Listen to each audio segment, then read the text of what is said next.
Delaware trip అంతా కూడా రోడ్లు అంతా బ్యూటీ అంతా కూడా మొత్తం క్యాప్చర్ చేయడానికి ఇక్కడ గోప్రో కెమెరా పెట్టి, ఒకవేళ ఈ మౌంట్ ఫెయిల్ అయితే ఈ గోప్రో కెమెరా ఇదంతా పోకుండా ఊరికనే దీనికి ఇట కొంచెం 2 చుట్లు చుట్టి ఊరికనే ఇట్లా కార్లేకి వదిలితే పడిపోకుండా కనీసం దొరుకుతుందని ఈ సెకండ్ బ్యాకప్ అనమాట ఇది. ఇంకా ఈ కెమెరా ఆన్ చేయడము ఇంకా సెట్ చేసుకొని కరెక్ట్గా, ఇది 4K కెమెరా అనమాట. దీంట్లో సుమారుగా 120 GB ఉంది. సుమారుగా 3 గంటలు దీంట్లో క్యాప్చర్ చేయొచ్చు. పోతా పోతా మంచి మంచి బ్యూటిఫుల్ ప్లేసెస్ అన్నీ తీసుకుంటూ వెళ్దాము.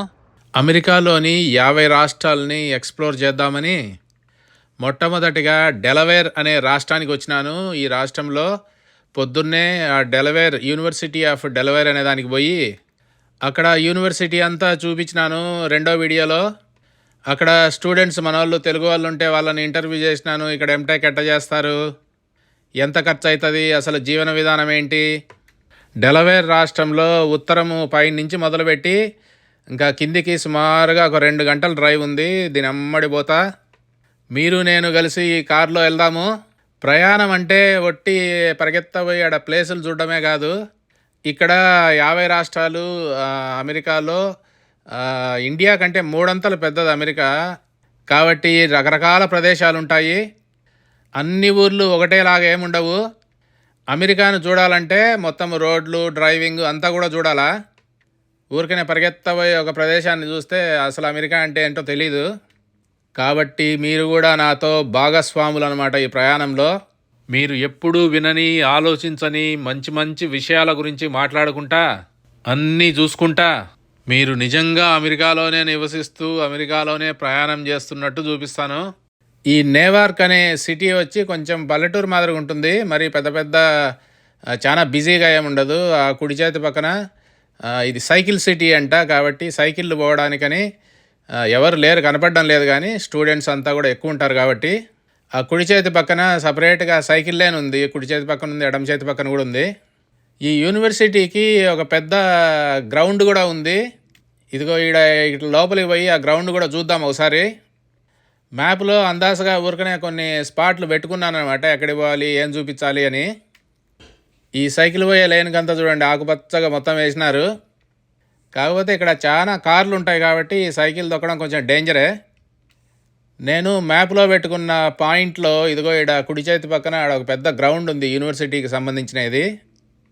దాని దగ్గరికి పోయి చూద్దాము. ఇప్పుడంతా కూడా ఈ చెట్లకంతా చూడండి ఇప్పుడిప్పుడే పూత వస్తూ ఉంది. ఈ ప్రాంతాలన్నిట్లో కూడా వసంత ఋతువు అనమాట, స్ప్రింగ్ టైం ఇది. చలికాలంలో ఈ చెట్లన్నీ కూడా చచ్చిపోయినట్టు అసలు ఆకులన్నీ రాలిపోతాయి మొత్తము. సుమారు ఒక 3 నెలలు అసలు ఉండవు అనమాట ఆకులు. మళ్ళీ తర్వాత ఏప్రిల్ ఆ ప్రాంతంలో మళ్ళీ అన్నీ చిగురిచ్చి మళ్ళీ ఎండాకాలము జూను జూలై కల్లా ఫుల్గా ఆకులు వస్తాయి. ఇదిగో ఈడ గ్రౌండ్ ఈడ నుంచి చూడొచ్చని ఉంది మ్యాప్లో, చూద్దాము. అసలు ఈడ లోపలికి దారి లేదు కానీ ఇదిగో ఈ ఫెన్స్ పైనుంచి ఊరికే ఇట్లా వీడియో తీసినాను. ఈ స్టేడియంలో రన్నింగ్ రేస్ ట్రాక్లు ఉన్నాయి. ఒలింపిక్స్లో చూపిస్తారు కదా, జింగా జిగా జిగా అని ఎగురుకుంటూ పోతారు కాళ్ళు ఇట్ట చాచి. తర్వాత సాకర్ అని కాలుతో ఆడే ఫుట్బాల్ స్టేడియం ఇది. అమెరికాలో ఫుట్బాల్ అంటే చేత్తో పట్టుకొని పోయే ఫుట్బాల్ ఉంటుంది, అమెరికన్ ఫుట్బాల్. ఇక నుంచి మళ్ళా ప్రయాణం సాగిద్దాము. ఈ డెలవేర్ అనే రాష్ట్రము 50 రాష్ట్రాల్లో రెండో చిన్న రాష్ట్రం అనమాట ఏరియా వైజ్. మొదటిది చిన్నది అంటే రోడ్ ఐలాండ్ అని అన్నిటికంటే చిన్న రాష్ట్రం అనమాట. కాబట్టి ఈ రాష్ట్రాన్ని ఎక్స్ప్లోర్ చేయాలంటే పైనుంచి కిందికి మొత్తము 100 మైళ్ళు ఉంది. అంటే సుమారుగా 160 కిలోమీటర్లు అనుకోండి. గంటకి ఒక 60 కిలోమీటర్ల వేగంతో అట్టబోతే ఒక 2 గంటలు పడుతుంది మొత్తం ఒక పక్క నుంచి ఇంకో పక్కకి. ఏమి చూడకుండా డ్రైవ్ చేస్తే ఇంకా చూసుకుంటా పోతే ఇంకా మనం ఏమి చూస్తాము, మనకు ఎలాంటి ఇంట్రెస్ట్ ఉన్నది అనే దాన్ని బట్టి ఇంకా ప్రతి స్టేట్లో మ్యూజియంస్ ఉంటాయి, పార్కులు ఉంటాయి, లేక్స్ ఉంటాయి, యూనివర్సిటీస్ ఉంటాయి, హిస్టారిక్ ప్లేస్లు ఉంటాయి, చాలా హైటెక్ ప్లేసులు కూడా ఉంటాయి, రకరకాల బీచ్లు ఉంటాయి. కేవలం ఆ తూర్పు పక్కన లేకపోతే పడమర పక్కన అయితేనే బీచ్లు ఉంటాయి. అదిగో ఎడమ చేతి పక్కన పోస్ట్ ఆఫీస్ది ట్రక్ పోయింది, దాంట్లోనే మెయిల్ ఇండ్లకి డెలివరీ చేస్తారు. ఇదిగో ఈ కుడి చేతి పక్కన టొయోటా షోరూమ్ ఉంది. అమెరికా అంతా కూడా బ్రాండెడ్ ఫ్రాంచైజీలు ఎక్కువ ఉంటాయి. రెస్టారెంట్లు కానీ, షాపులు కానీ. ఉదాహరణకి మెక్డొనాల్డ్స్ అంటే ఇంకా అమెరికాలో ఏడవైనా మెక్డొనాల్డ్స్ ఉంటుంది. ఇంక అన్నీ ఆల్మోస్ట్ సేమే ఉంటాయి. ఇంకా పెట్రోల్ బంకులు కూడా కొన్ని ఫ్రాంచైజీ మాదిరిగా ఉంటాయి. మీకు డీటెయిల్స్ ఇంకా బాగా కనపడాలంటే మీరు టీవీలో పెట్టుకొని చూడండి. ఇది అదిగో అక్కడ ఎదురుగా డెలివరింగ్ ద అమెరికన్ డ్రీమ్ అని ఉంది. అమెరికన్ డ్రీమ్ అంటే ప్రతి ఒక్క citizen of United states equal opportunity to achieve success and prosperity through hard work, determination and initiative అంట. అంటే అందరికీ సమాన హక్కులు ఉంటాయి. కష్టపడి పనిచేసుకోగలిగితే ఎవరైనా కానీ ఏమైనా కానీ సాధించగలరంట. ఈ దేశమే ఇమిగ్రెంట్ దేశము. అంటే కొలంబస్ 1492లో ఆయన తర్వాత వచ్చిన వాళ్ళంతా కొల్లగొట్టడానికి ముందు ఈ దేశంలో అసలు అమెరికా వాళ్ళు అనేవాళ్ళు నేటివ్ అమెరికన్స్ అంటారు. వాళ్ళు ప్రస్తుతానికి ఈ రోజుకి వాళ్ళు కేవలము 2% మాత్రమే ఉన్నారు వాళ్ళు. అంటే ఇంకా మిగతా 98% మంది కొలంబస్ తర్వాత వచ్చిన స్పానిష్ వాళ్ళు, యూరోపియన్స్ వాళ్ళు కూడా ఇమిగ్రెంట్సే అప్పట్లో అయితే. కానీ ప్రస్తుతానికైతే ఇప్పుడేమో ఈ రోజుకి ఇప్పుడు వచ్చే వాళ్ళని ఇమిగ్రెంట్స్ అంటారు. కాబట్టి ఈ దేశంలో అందరూ పరదేశీయులే. అందుకనే ఈ దేశాన్ని ఇమిగ్రెంట్ కంట్రీ అంటారు. అసలు ఎవరిది ఏ దేశము అనేది మిథ్య అని, అంటే అంతా మన ఊహ అన్నమాట. ప్రస్తుతానికి మనది ఏ దేశం అని. అసలు ఆ 2% అమెరికన్స్ కూడా అమెరికాలోకి ఎట్టొచ్చినారు ఫస్ట్లో అంటే ఇదిగో ఈ మ్యాప్లో చూపించినట్టు సుమారుగా 2 లక్షల సంవత్సరాల క్రితము మనుష్య జాతి హోమో సేపియన్స్ అనేవాళ్ళు ఆఫ్రికా ఖండంలో మొదలుపెట్టి ఆ నుంచి కాళ్ళతో నడుచుకుంటా సంవత్సరాలు గడిచే కొద్దీ ఆఫ్రికాను దాటి యూరోప్కి వచ్చినారు సుమారుగా 1,00,000 సంవత్సరాల క్రితము. తరువాత ఇండియాకు వచ్చినారు సుమారుగా 70,000 సంవత్సరాల క్రితము. ఆఫ్రికాలో మొదలుపెట్టినప్పుడేమో వాళ్ళని హోమో సేపియన్స్ అన్నారు. తర్వాత హోమో నియాండర్తల్స్ అయినారు. తర్వాత హోమో ఎరెక్టస్ అయినారు. అంటే అప్రైట్, నిలబడి 2 కాళ్ళ మీద నడిచేది నేర్చుకొని. తర్వాత ఇండియాని దాటుకొని తర్వాత ఇట్లా కిందికి ఆస్ట్రేలియాకు పోయినారు సుమారుగా 50,000 సంవత్సరాల క్రితము. ఆ తర్వాత సుమారుగా 12,000 సంవత్సరాల క్రితము అమెరికాకు వచ్చినారు. ఆ 12,000 సంవత్సరాల క్రితం వచ్చిన వాళ్ళే ఈ 2% నేటివ్ అమెరికన్స్ అనేవాళ్ళు. ఆ తర్వాత కింద సౌత్ అమెరికాకు పోయినారు. ఈ విధంగా భూమిలోని ఖండాలన్నిట్లోకి మనుష్య జాతి విస్తరించింది. ఇదేదో ఒట్టి కథ అనుకుంటున్నారేమో.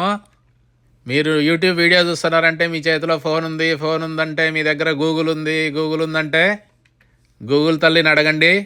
ఏ ఆర్టికల్స్ అంటే ఆ ఆర్టికల్స్ నమ్మద్దండి. గవర్నమెంట్ సైట్లు, educational institutions, science institutions, geological survey of India, geological survey of America, ఇట్లా ఈ విధంగా జియాలజీ, పేలియంటాలజీ అనే శాఖల వాళ్ళు ఒక్కొక్క ప్రాంతంలో భూమి లోపల దొరికిన ఎముకలను బట్టి వాటి వయసుని నిర్ధారించి ఎవరు ఎక్కడి నుంచి ఎప్పుడు వచ్చినారు, ఎక్కడ ఉన్నారు అనేదంతా కూడా తెలుసుకుంటారు.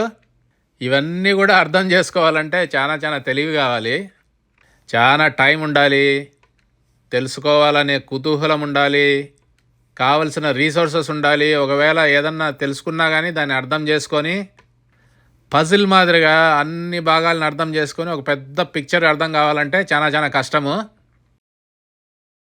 ఈ విధంగా ప్రయాణంలో సాగుతూ మనము ఇదిగో ఇక్కడ చూడండి డంకిన్ డోనట్స్ అంట. ఇవన్నీ స్టాండర్డ్ ఫ్రాంచైజ్ షాపులు అనమాట. కొన్ని మాత్రం లోకల్ ఉంటాయి. లోకల్ మీద కూడా చాలా పేర్లు ఉంటాయి, లోకల్ రెస్టారెంట్లు. ఆ కుడి చేతి పక్కన 6 అనేది మోటల్స్ అనమాట, అంటే హోటళ్ళు. ఆ ఎడమ చేతి పక్కన గ్యాస్ స్టేషన్లు. ఆ షెల్ అనే కంపెనీ ఇక్కడ ఫేమస్ గ్యాస్ స్టేషన్.